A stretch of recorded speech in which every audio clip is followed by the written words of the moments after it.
Berkisarkan berkenaan dengan penjana. Kali ini topiknya berkenaan manfaat diterima usahawan Bumi Putra. Betul, seperti yang disebutkan Syu tadi, dalam Pelan Jana Semula Ekonomi Negara, lebih 35 bilion ringgit diperuntukkan oleh pihak kerajaan dalam memastikan semua golongan sasar mendapat manfaatnya, tidak terkecuali golongan usahawan ataupun golongan yang melaksanakan perniagaan. Dan lebih penting untuk golongan Bumi Putra, kali ini kita bersama dengan Tuan Abdul Halim Hussein, Presiden Dewan Perniagaan Melayu Malaysia. Assalamualaikum, selamat pagi Tuan, apa khabar? Terima kasih. Assalamualaikum. Baik, kalau kita lihat ratusan juta ringgit diperuntukkan untuk industri perniagaan khususnya bagi mereka yang menghadapi krisis masalah perniagaan dalam tempoh PKP, PKPB dan juga PKPP ini. Jadi bagaimana dalam hal ini secara asasnya kerangka penjana itu Tuan melihat ada juga manfaat yang diperoleh dan akan dinikmati oleh usahawan Bumi Putra khususnya? Terima kasih Ismail.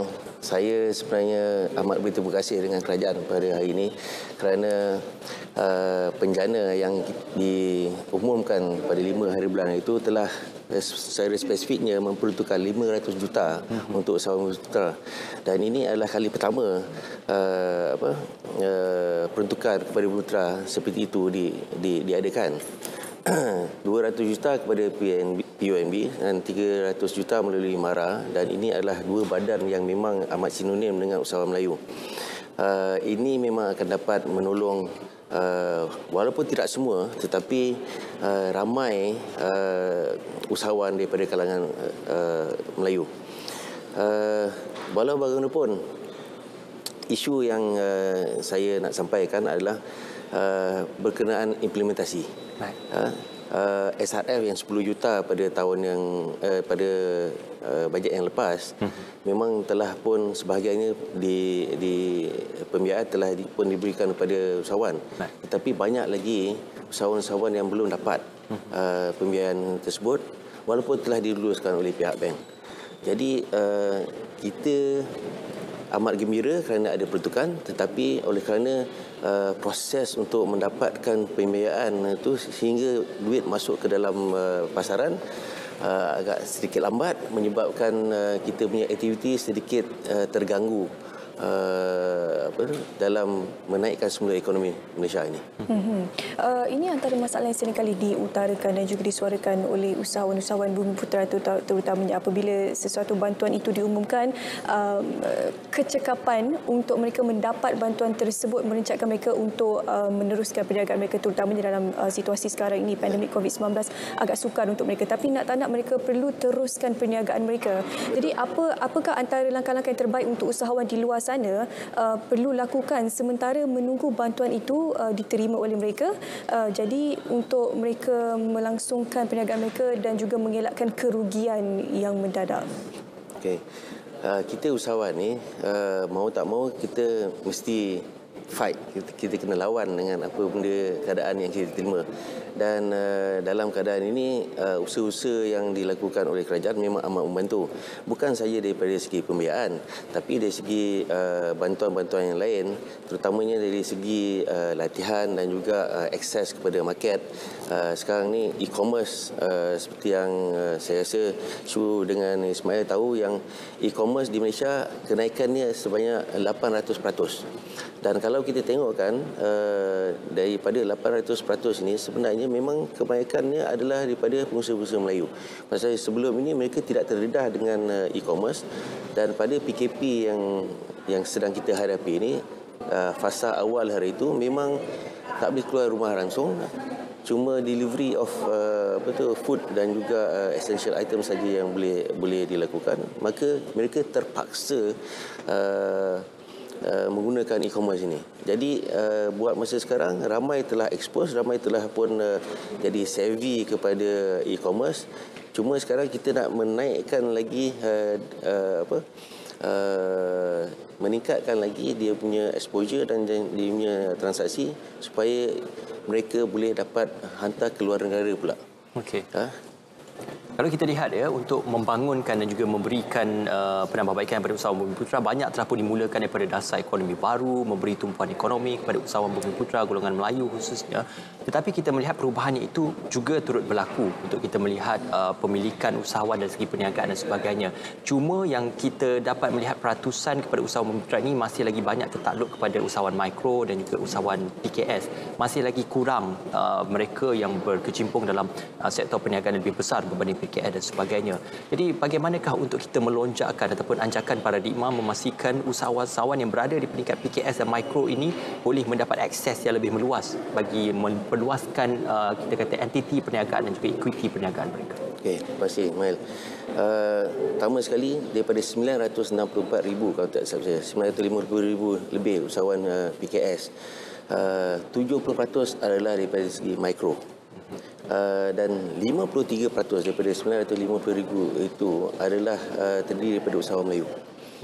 Dan untuk mereka meningkat daripada atom kepada mikro, kepada kecil, kepada sederhana, kita di Dewan Perniagaan Melayu Malaysia telah mencadangkan dan kepada kerajaan supaya ada geran-geran yang tertentu di mana ianya bukan grant diberikan sebelum mereka berjaya, tetapi it is a matching grant supaya bila mereka boleh graduate, dia akan dapat graduate daripada atom kepada kecil contohnya. Mereka akan dapat dana dan juga bantuan-bantuan yang tertentu supaya mereka boleh meneruskan supaya naik ke peringkat kecil.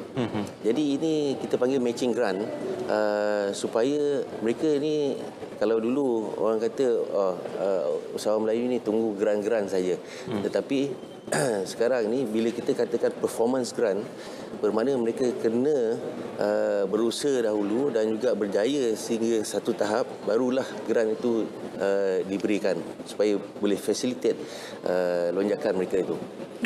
Banyak sebenarnya bantuan yang diumumkan untuk usahawan tempatan ini, geran, subsidi, moratorium dan sebagainya. Tapi semua ini adalah untuk satu tempoh jangka masa yang pendek, bukan satu tempoh yang panjang untuk mereka meneruskan perniagaan mereka pada contohnya 10 tahun, 20 tahun dan sebagainya.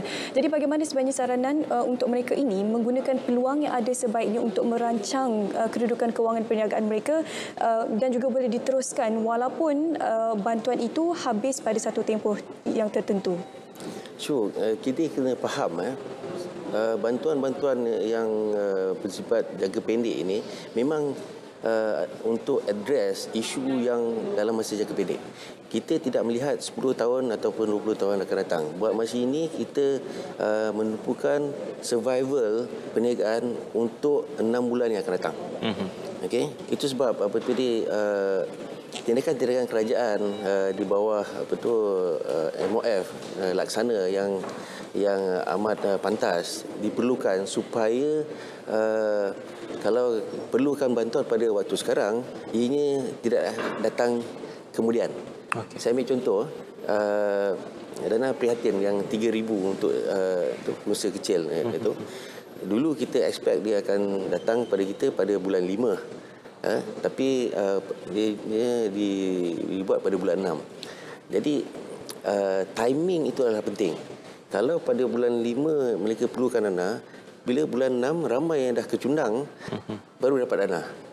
Jadi itu sebab saya pada soalan yang pertama tadi saya sebutkan yang sebenarnya efisiensi untuk delivery itu adalah amat penting supaya ianya dapat membantu dan mencapai objektif yang dikehendaki pada masa yang tersebut.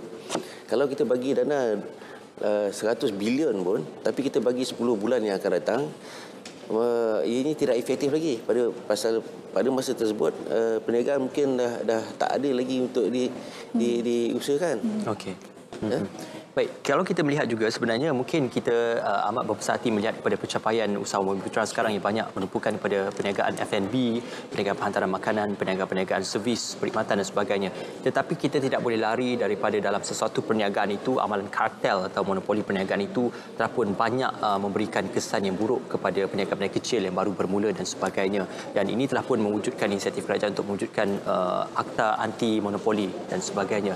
Jadi bagaimana untuk kita melihat gerak kerja yang diperuntukkan oleh pihak kerajaan dan juga situasi sekarang ini untuk lebih memudah cara supaya persaingan itu menjadi lebih adil, persaingan itu menjadi lebih memanfaatkan semua dan persaingan itu bukan hanya memberikan keuntungan kepada satu-satu bentuk perniagaan semata-mata.